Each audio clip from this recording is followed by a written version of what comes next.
Bapak, semuanya ini adalah anugerah-Mu kepada kami. Pada saat ini Tuhan, kami mohon kemurahan daripada-Mu. Mari Tuhan Roh Kudus, buat kami mengerti apa yang menjadi rencana dan kehendak-Mu di dalam hidup kami, supaya kami dapat hidup di dalam dunia ini mengatasinya seperti yang Engkau kehendaki. Supaya kami dapat menjadi saksi-Mu, supaya kemuliaan-Mu nyata di dalam kami, dan dunia boleh melihat bahwa orang yang berharap kepada-Mu akan berdiri teguh. Terima kasih Tuhan.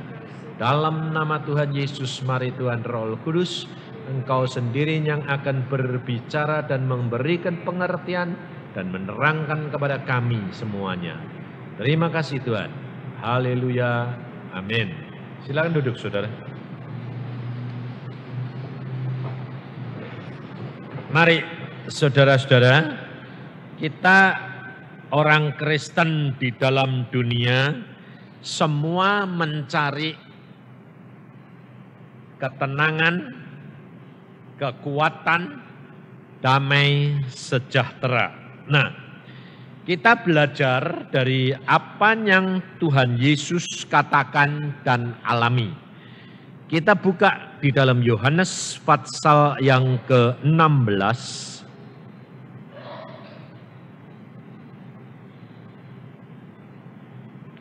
Yohanes pasal 16 ayat yang ke-32 dan 33.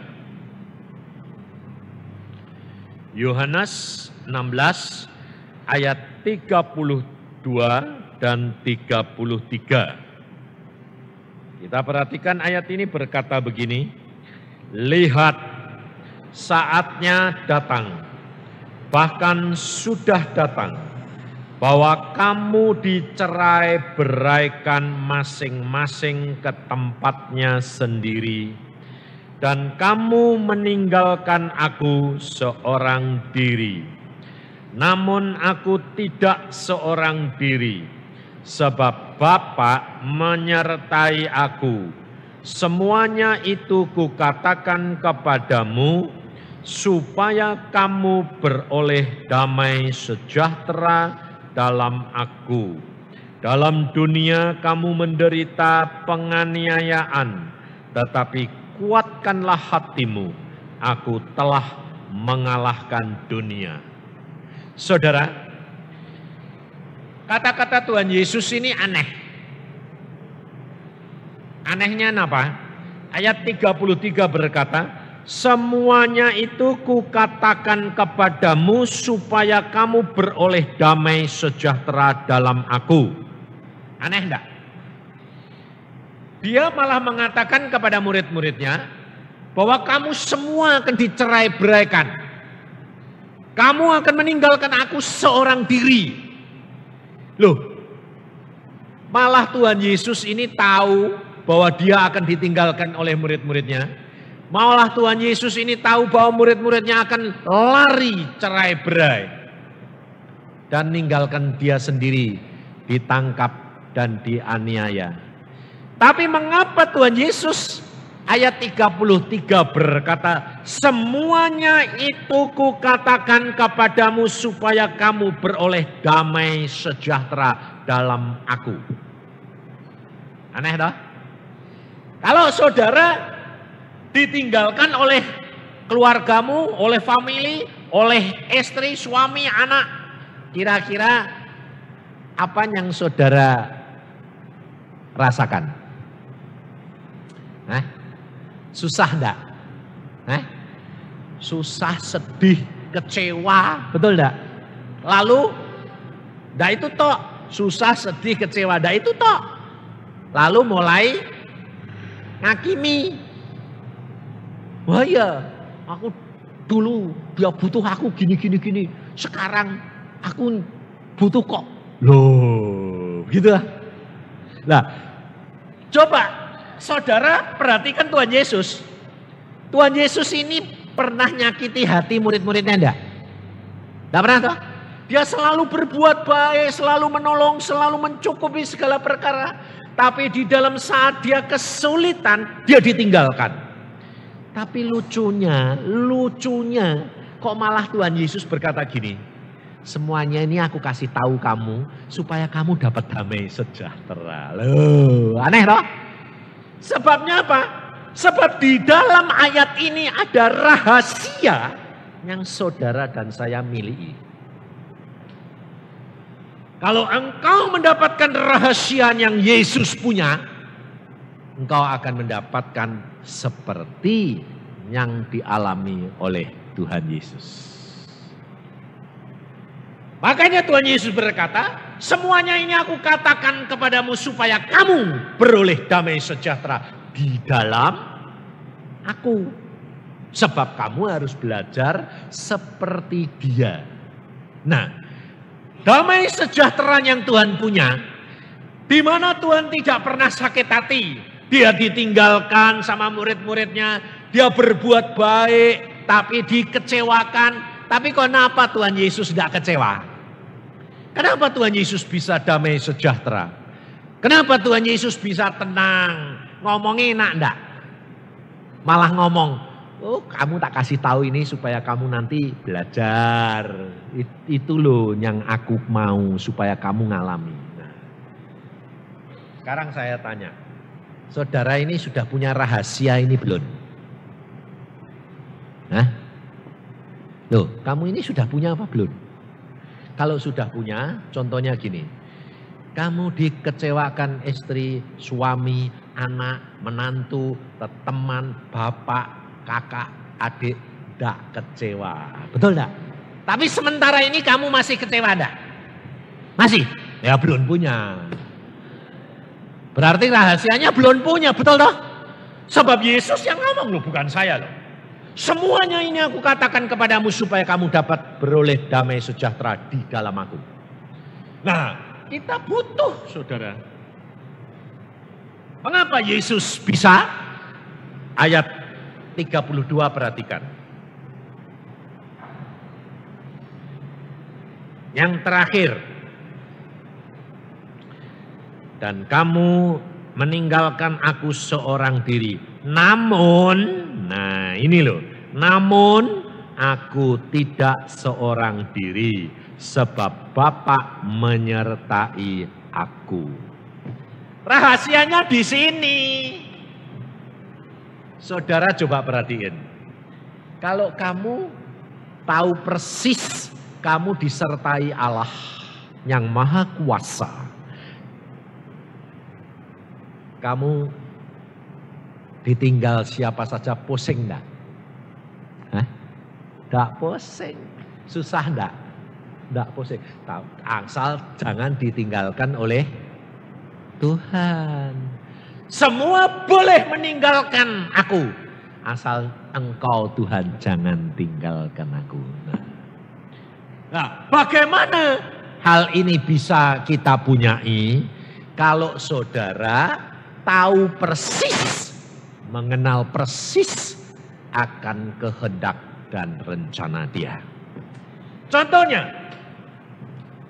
kalau saudara main sandiwara, saudara diminta main sandiwara, ada sutradaranya enggak? Ada toh? Lalu lihat di situ. Lalu saudara dipilih menjadi seorang pemain dan mainnya itu enggak enak. Enggak enak. Kamu sudah berbuat baik, membantu dia, mengorbankan segala-galanya. Tetapi setelah itu kamu dikhianati. Kamu dikhianati. Tapi kamu tahu, ini cuma sandiwara. Kamu mainnya kelihatannya kecewa, tapi hatimu kecewa enggak? Kenapa kok enggak? Karena kamu tahu itu memang peran saya, betul enggak? Memang kamu harus berperan kayak gitu. Sudah main kayak yo nangis sungguh kecewa sungguh, tapi bar ketawa ada. Hah? Kamu bilang apa? Wes bar, lalu dikeploki, wah hebat mainmu. Tapi di bar ketawa ada. Kowe kok kayak sungguh-sungguh sih? Nangis kok nangis sungguh? Lah ya kok bisa nangis sungguh apa? Lah mataku tak kasih berambang kok. Nah, lo bener enggak? Apakah tangisannya itu air matanya yang lihat orang yang lihat nangisnya drodos kabeh itu? Apa padahal ini kepedesan kena berambang loh. Hati ini tetap seneng, tetap tenang atau susah? Saudara tahu kenapa Tuhan Yesus bisa tenang? Sebab Yesus tahu ini semua harus dilakukan karena Bapaknya yang nyuruh. Ngerti saudara? Kalau engkau dan saya mengenal Allahmu seperti Yesus, saya jamin engkau tidak akan kecewa. Engkau akan mendapatkan apa yang Yesus pernah katakan ini. Engkau akan mempunyai damai sejahtera di dalam aku. Dan engkau tidak kecewa. Kenapa? Karena penderitaan. Karena ditinggalkan murid. Karena mereka bercerai-berai. Karena Yesus tahu mereka dalam ketakutan. Yesus tahu mereka meninggalkan dia. Cuma sementara. Kalau nanti Yesus sudah bangkit, muridnya kumpul lagi enggak? Lalu murid-muridnya setia enggak?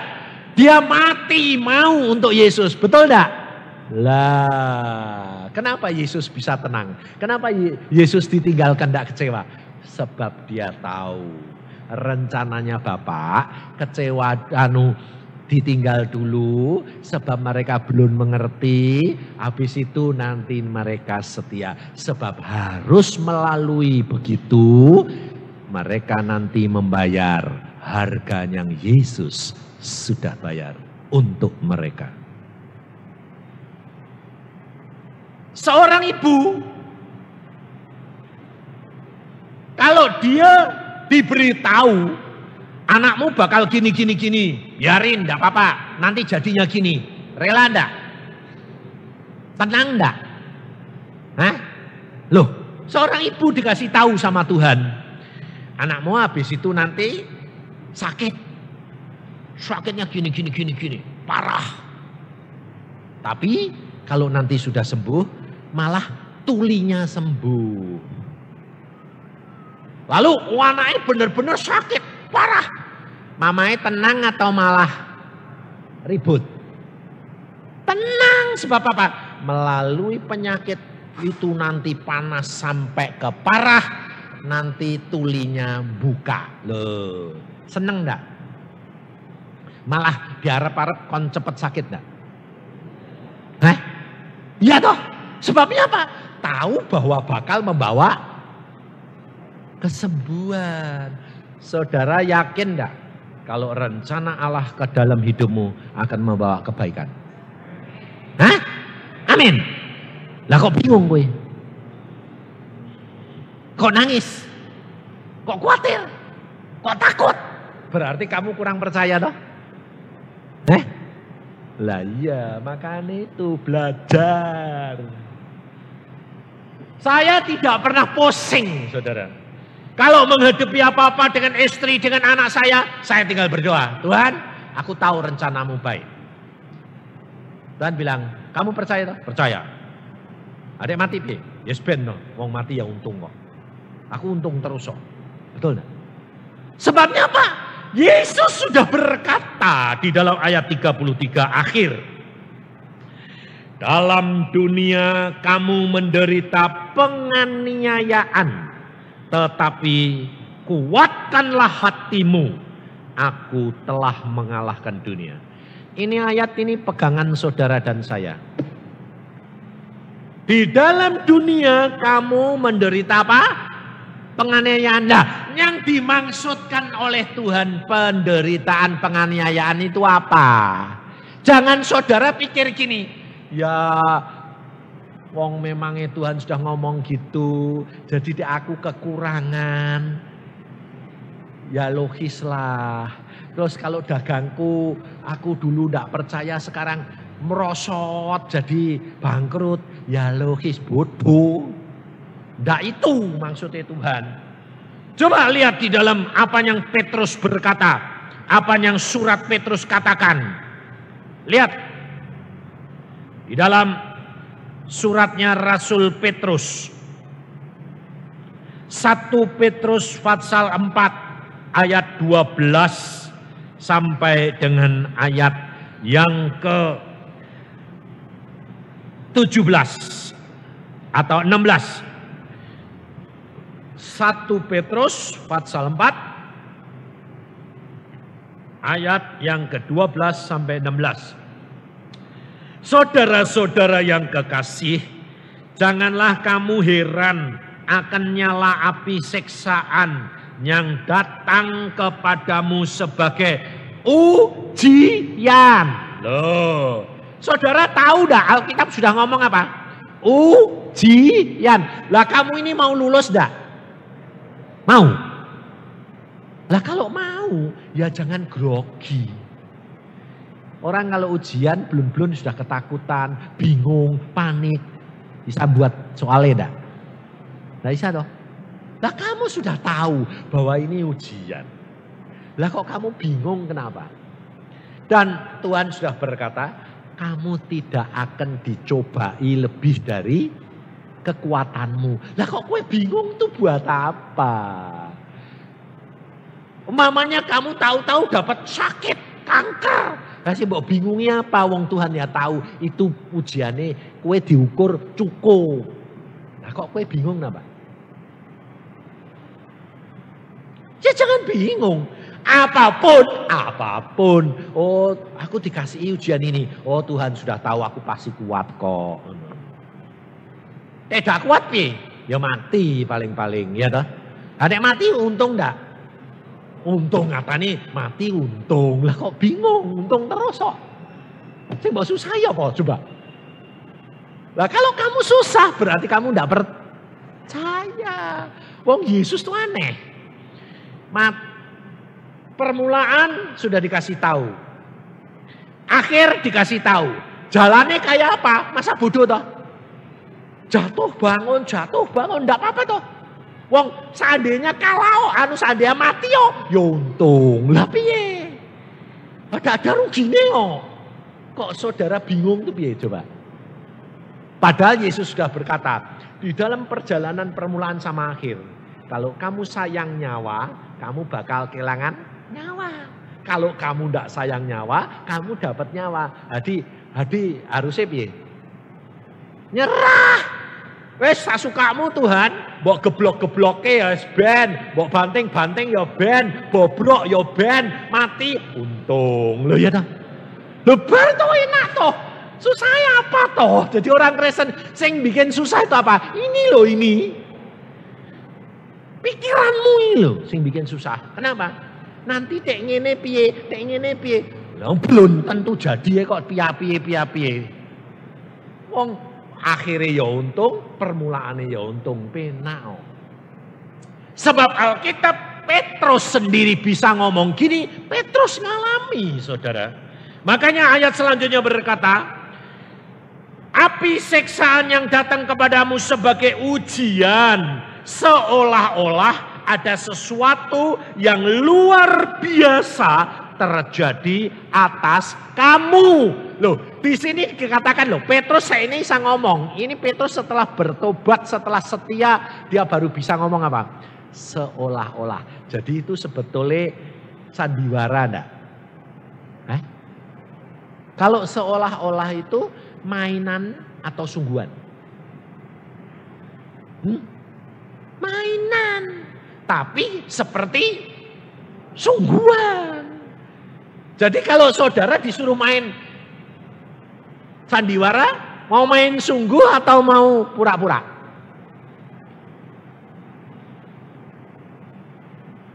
Loh kok pura-pura? Kalau saudara disuruh main, mau main sungguh atau pura-pura? Sungguh! Tapi kamu tahu bahwa itu cuma Pura-pura. Ngerti. Nah, kamu tahu enggak? Kamu di dunia ini sedang main sandiwara. Sandiwara hidup. Sutradaranya Yesus. Loh, tahu? Tahu? Ya wis toh, tahu mulai sekarang mesem terus. Ya dah. Kalau ada sakit, gue ngomong gini, itu kan pura-pura. Ya sakit sungguhan sakit, tapi hatimu bilang, enggak apa-apa. Wong Tuhan tahu kok, ini ujian pura-pura tok. Mati, untung toh. Loh, bener enggak? Bener enggak? Kalau saudara bisa gitu, damai terus enggak? Damai, seneng terus enggak? Seneng. Pusing enggak? Enggak. Bingung enggak? Enggak. Loh. Kenapa kok orang Kristen bingung? Karena enggak ngerti. Saya enggak pernah pusing. Anak saya enggak pernah pusing. Loh, kenapa? Kenapa saya bilang mati untung, hidup untuk Yesus. Wong kita ndok nih dunia cuma sementara kok, main sebentar wae kok. Makanya pada waktu anak saya tak kasih tahu ndak nurut, saya jengkel. Kowe ndak nurut, tak buak kowe. Tuhan marah sama saya, bilang gini, loh, kowe kok ngomong gitu itu ndak baik. Kenapa Tuhan? Ngaku bapake. Loh, itu anakku atau anakmu? Anakmu, aku bilang gitu. Lah dia anakku kok mbok unen, mbok buak-buak itu piye toh? Loh, lah aku bilang, lah dia nakal. Lah ya nakal kayak apa? Wong itu anakku. Nah, kamu tahu enggak di dunia ini kue tak kongon, tak titipin. Cuma main sementara. Iya. Lah ya wis bento, nanti tak urusannya aku, nanti kan balik dewek. Oh gitu. Ya wis. Sakjane aku dong bilang, wis sukamu tak sembayangke wae. Engko kan kowe balik dhewe. Ya balik dhewe. Ketek. Loh. Saya tak pikir-pikir ya Tuhan. Kita ini memang kakean reko, keminter. Ngerti. Keminter. Seolah-olah Tuhan ini kon nuruti awake dhewe. Kita lebih tahu. Padahal yang tahu siapa? Tuhan. Jangan pusing, jangan khawatir. Tidak ada yang terlambat bagi orang yang percaya. Lah ya wis to, penak gitu kok. Nah, saudara perhatikan selanjutnya apa yang Petrus katakan. Setelah dia berkata, seolah-olah ada sesuatu yang luar biasa terjadi atas kamu. Sebaliknya, bersukacitalah sesuai dengan bagian yang kamu dapat dalam penderitaan Kristus, supaya kamu juga boleh bergembira dan bersukacita pada waktu ia menyatakan kemuliaannya. Saudara, Petrus berkata begini sebab apa? Sebab penderitaan yang saudara dan saya, ujian yang saudara dan saya harus hadapi, itu ada waktunya. Ujian itu terus menerus atau sewaktu-waktu? Belajarnya lebih lama atau ujiannya lebih lama? Belajarnya lebih lama, ujiannya sedikit, betul lah? Anak-anak di sekolah belajarnya setahun belajar, ujiannya berapa hari, Man? Berapa minggu ujian akhir? 2 minggu dah? Belajarnya berapa? Setahun toh? Nah, kalau kamu tahu ujiannya cuma sedikit, lah kok kamu ribut? Kok kamu ngomel terus? Lah ujiannya ya ndak barbar, molor terus. Diuji gagal, diuji gagal. Dikasih kesempatan ujian, ngomel jatuh lagi, ujian lagi, ngomel jatuh lagi. Lah ya ndak muda kelas loh, betul. Iya dah. Lah itu kamu. Wong tahu gitu kok. Kamu harusnya berapa? Oh, ini ujian, harusnya bersuka cita. Nah, sekarang apa yang dikatakan Petrus? Bahwa penderitaan bagianmu yang harus kamu tanggung itu yang mana? Ini ayat 14. Berbahagialah kamu jika kamu dinista oleh karena nama Kristus. Sebab roh kemuliaan yaitu roh Allah ada padamu. Ini yang saudara dan saya dapat bagian. Nah, kata-kata Tuhan Yesus di dalam Matius pasal 5 yang dikatakan oleh Petrus ini di dalam ayat 14, Tuhan Yesus berkata di dalam Matius pasal 5, kita perhatikan ayat yang ke-12. Ayat 11 dan 12. Berbahagialah kamu jika karena aku kamu dicela dan dianiaya dan kepadamu difitnahkan segala yang jahat.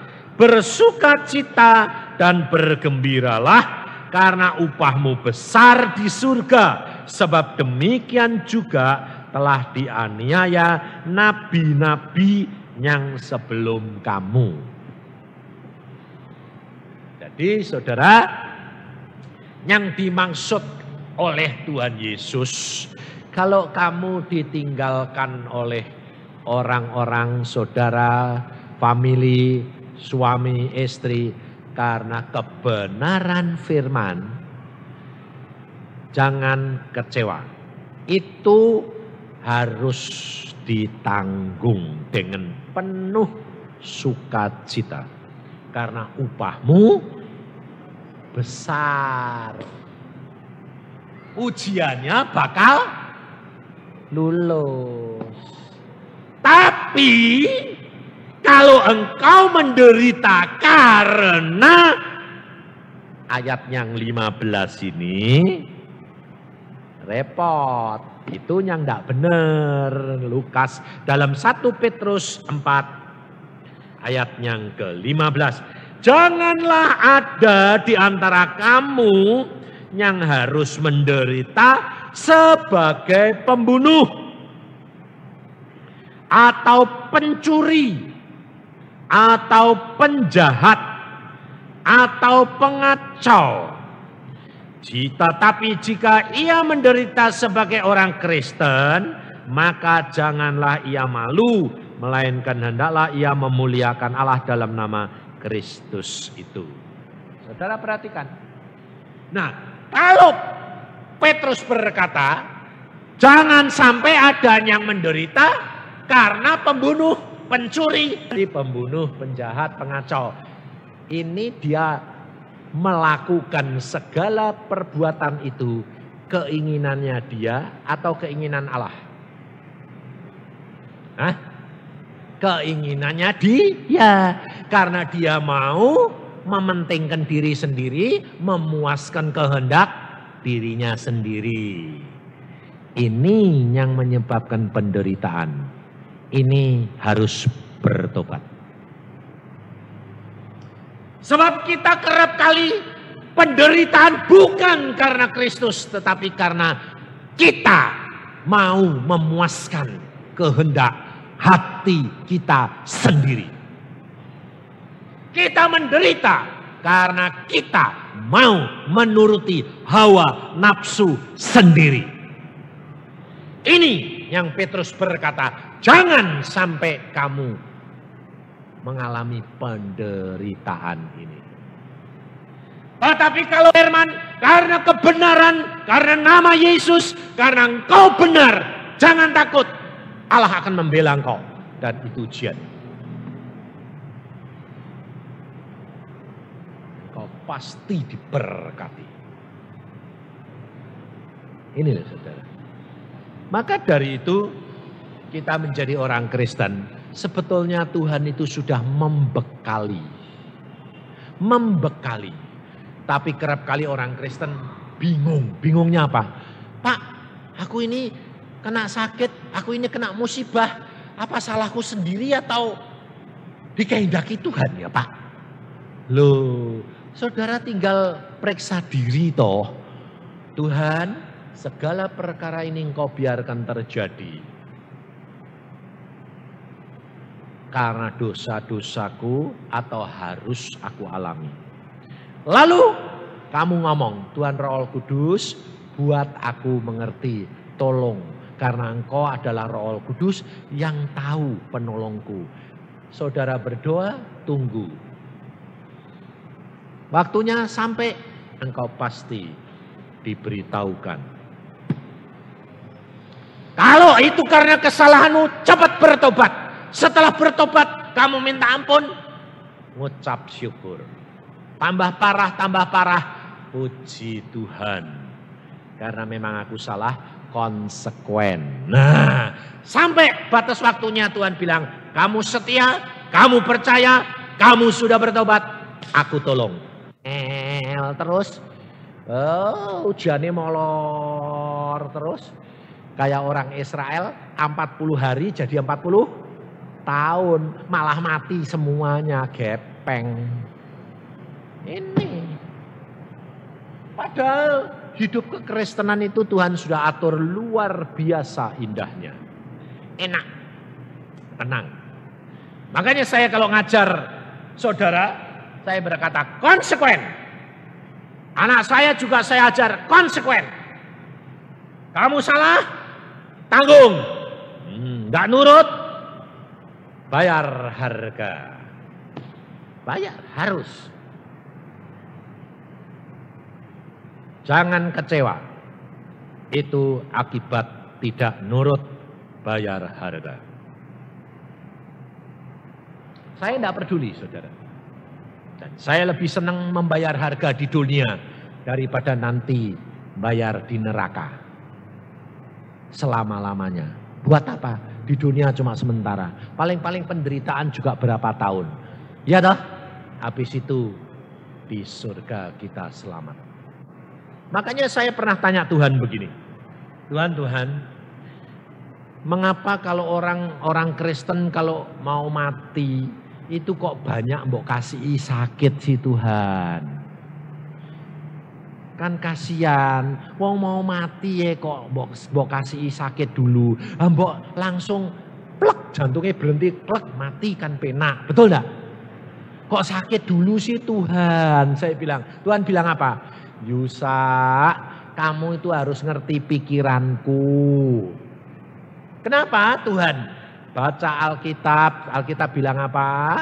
Kalau orang sedang menderita, sakit, dia pasti berhenti berbuat dosa. Betul enggak? Hah? Betul enggak? Oh iya betul Tuhan. Nah iya. Jadi sebelum dia mati, tak kasih sakit supaya dosanya tidak tambah. Terus dia bertobat karena ingat dosanya, minta ampun, bariku sempurna, keletek, mati, selamat. Oh gitu Tuhan, ya. Loh, sebetulnya Tuhan ngatur enak enggak? Jadi kalau sakit, kalau mau ada apa-apa, kamu bilang gini, Tuhan dosaku apa? Cepat-cepat beres-beres. Engkau ora keburu. Berhenti berbuat dosa, berhenti mikir, bertobat, tambah parah. Kowe bilang gini, terima kasih Tuhan. Dan cepat. Mati untung, tidak sembuh. Loh, penak lah. Aku terus terang kalau sakit, tidak pernah tawar-tawar. Artinya gini, sembuhin dong Tuhan, enggak. Langsung periksa diri, langsung oh salah aku Tuhan, bertobat. Tambah parah, beneran, wis. Mati untung atau sembuh, tidak ada lain. Tidak mau aku menderita, beres. Saudara tahu, luar biasa Allah. Dan Allah melihat hati. Ada seorang ibu. Ibu ini anaknya semua karena suaminya ini dokter, profesor, dokter, guru besar. Anaknya dokter semuanya. Mantune dokter semuanya. Pikirnya kalau dia mantu anak dokter kalau sakit kan ada apa-apa ada ditunggoni anak mantune. Nah, dia sakit sungguh, kena kanker di dadanya. Nah, lalu seluruh anak mantune dikasih tahu, mama, ibu mau dioperasi di Surabaya. Tolong tunggoni ya, kalau kamu yang nungguin dokter kan, dokter sama dokter wong ini mamae, dokter kan sungkan, betul enggak? Lebih diperhati no. Seluruh anak mantune dikabari waktu sampai harinya dioperasi, enggak ada satu anak mantune yang muncul. Kenapa? Semua sibuk. Ada yang seminar harus ngasih kuliah, ada yang ini, ada yang sakit. Tidak ada satu yang nunggoni. Sampai ibune piye? Dua anak mantu dokter percuma. Suruh nunggoni malah tidak ada satu yang muncul. Saudara tahu, Alkitab berkata apa? Pikiranmu bukan pikirannya Tuhan. Rencanamu bukan rencananya Tuhan. Loh, kalau Tuhan mau gagali bisa enggak? Tidak ada satu. Sampai dia kecewa. Dia bilang, percuma. Dua anak mantu dokter, orang yang ngurusi. Tapi kalau saudara menyenangkan hatinya Tuhan, orang diperintah. Bukan saudara. Orang lain akan lebih daripada saudaramu. Ya dah? Maka dari itu saudara, firman Tuhan ini luar biasa. Jangan engkau tinggalkan firman Tuhan. Yesus sudah mengajar saudara dan saya bagaimana caranya untuk mendapatkan damai sejahtera seperti yang Yesus punya. Saudara harus tahu mengenal Allahmu, rencana Allahmu baik. Kenali secara pribadi. Percaya, tanamkan. Tidak ada rencana Allah yang jelek. Saudara lakukan bagianmu. Ditinggalkan oleh saudara siapa saja, jangan kecewa. Karena kamu tidak seorang diri. Kamu bersama dengan Yesus. Pada waktunya mereka akan kembali dan berkumpul dan bersatu dan memuliakan Allah. Sebab Yesus memberitahu apa? Harus melalui jalan salib, penderitaan, kematian, baru mengalami kebangkitan dan kemuliaan.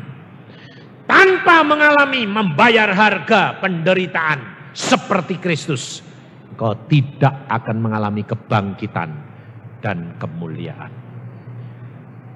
Syarat harga ini saudara dan saya harus bayar. Kalau tidak mau, engkau tidak akan menikmati apa yang Yesus janjikan kepada kita. Sangkal diri, salibkan. Ikut Yesus. Serahkan Yesus. Semuanya akan digenapi. Amin. Mari kita berdoa.